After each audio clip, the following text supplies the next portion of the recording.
Well, ladies and gentlemen, my name is Rage, and we are back today once again with a Marvel Strike Force blog update here and the official announcement here of the first legendary of 2025 being QUASAR. Looks pretty BA to me, guys, but they've also given us now a snapshot of what to expect for his unlock ultimately and how we're going to get access to him. But yeah, this is super exciting, guys. We saw the silhouettes and we speculated that it was very possible it could be him, but I mean, there could have been a range of other characters as well, but I'm just glad we were able to guess this one right. And it's really cool because obviously we'll see in the details here, but he is a quantum legend. You don't hear too much about him, so it's great to see him actually coming into our game. Who knows if he's going to show up in the MCU, but it's really awesome that we're going to be having an opportunity here to actually use him as a character, a playable character in Marvel Strike Force. So, and as you can see, he just looks really cool to use. So as you'll see in his abilities too, he does some really cool mechanics that's going to counter some of the most powerful characters in the game as well. So, in case you guys missed the updates from last week, remember, they broke down what it was going to look like for 2026, leading into 2026, sorry, for the release of Annihilus. So, all these Age of Annihilus is going to be tied back to chapters. So, officially, QUASAR is going to be Chapter 1. That's why you do see that highlighted here. And again, noting that he is going to be a cataclysmic threat. And Annihilus is going to soon wage war, so he is a hero that's going to stand. It's interesting. I would assume that he would stand against Annihilus, but there must be some reason for this in terms of how they're going to be working together here. So, standing in his way is the first legend of the Age of Annihilus, QUASAR. Chapter 1 legendary character is the first of 3 essential legends that you'll need to gather to challenge Annihilus himself at the end of the epic finale. Okay, that makes sense. So these 3 characters that are going to get released could possibly be hero characters that can actually give us a chance here to fight against Annihilus. So that actually makes more sense. Now, remember, they've actually changed up how they're going to be releasing the details here, so we definitely want to be paying attention to this. In the blog, we'll have quantum details of QUASAR's abilities, plus early information on how to unlock him through daily play, and as well, slip on your replica quantum bands and prepare for a high-energy introduction to QUASAR. So, Wendell Vaughn was promising SHIELD agent who defied expectations when he proved worthy of wielding the quantum bands. Ancient artifacts of immense cosmic power transformed him into the protector of the universe. He gained the ability to manipulate quantum energy, create powerful constructs, fly at light speed, and survive the vacuum of space with a strong sense of duty and connection to the very fabric of the cosmos. QUASAR now stands as one of the galaxy's most greatest defenders against threats beyond imagination. So this is the skin.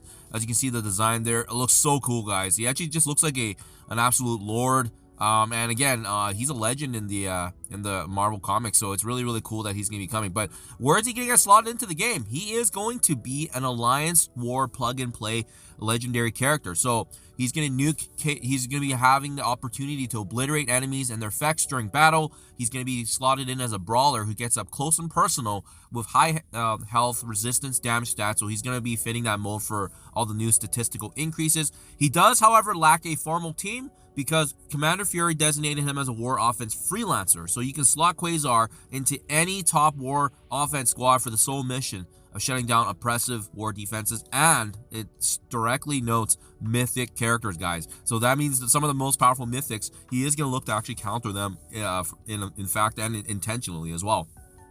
QUASAR's kit features a slew of negative effects to paste onto enemies, and he can reduce trauma to clear pesky negative effects on himself. So very similar to what Thanos Endgame can do, except remember with him, it is a little bit more of a mechanic in terms of when you can use that, right? So he has great sustain thanks to drain and health stealing, keeping him in the fight longer. His ultimate hits like an exploding star, vaporizing the primary and adjacent targets with unavoidable piercing damage that ignores defense up, can't be blocked, or counterattacked. If you're up against Mephisto, QUASAR has you covered with his passive, which denies exhausted, as well as his special ability, which also clears enemy side battlefield effects. So this is obviously going to impact characters like Odin, as well as Null, as he can actually clear the enemy side battle effects.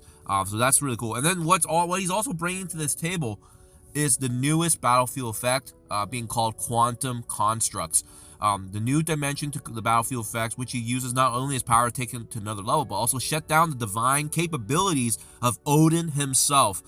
His Awakened Ultimate activates battlefield effect Quantum Constructs. When activated, this battlefield effect can't be cleared or replaced by any other character or action until a set number of ally and enemy turns have been completed. So QUASAR's battlefield effect displays the number of turns, so that way it gives you some reminder there. and as well as some buffs here. So you can see this is actually what is active when this new battlefield effect is in play here. You can see on the, it's going to last for initially right now. We'll see if this works and whatnot. I think they'll probably take a look at what the gameplay looks like and all the different playtesting, right? But it looks like 18 character turns is going to be the initial start of it.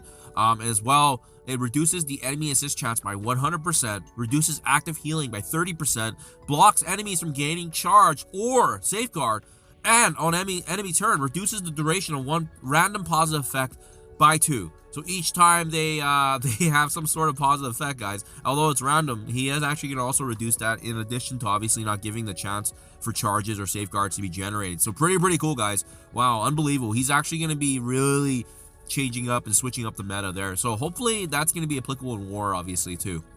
Unlocking QUASAR. So this is what obviously everyone's going to be interested in, because they've noted that this is going to be very different from past years.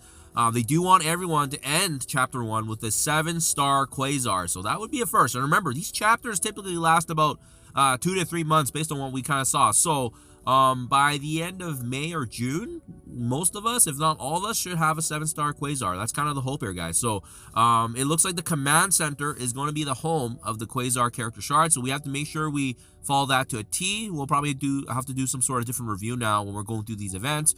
With strong daily play, you can unlock QUASAR at the end of the first month and have him at 7 yellow stars by the end of the chapter. So that's really exciting. So if he gets released in May, end of May, most of us should actually have him at 7 stars, which is kind of the goal there, right?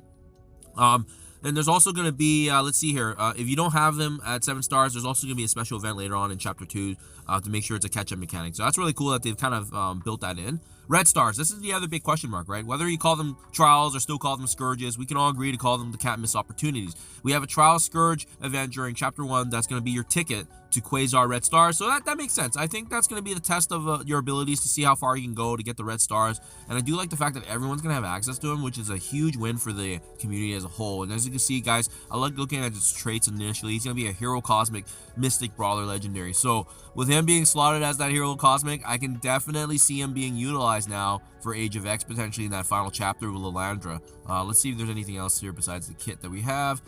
We've got even more Chapter 1 action heading away. Don't miss the next Age of Annihilus blog. Okay, there you guys have it. Let me know what you guys think in the comments below. Are you pumped for this new character? I know I'm always excited for a new legendary character joining the game, especially given how mythical he is. And it's going to be really awesome to see how he changes up the meta. A great way to start off the legendaries in 2025. Do let me know what you think. Thank you for your time as always, and I'll catch you guys in the next one.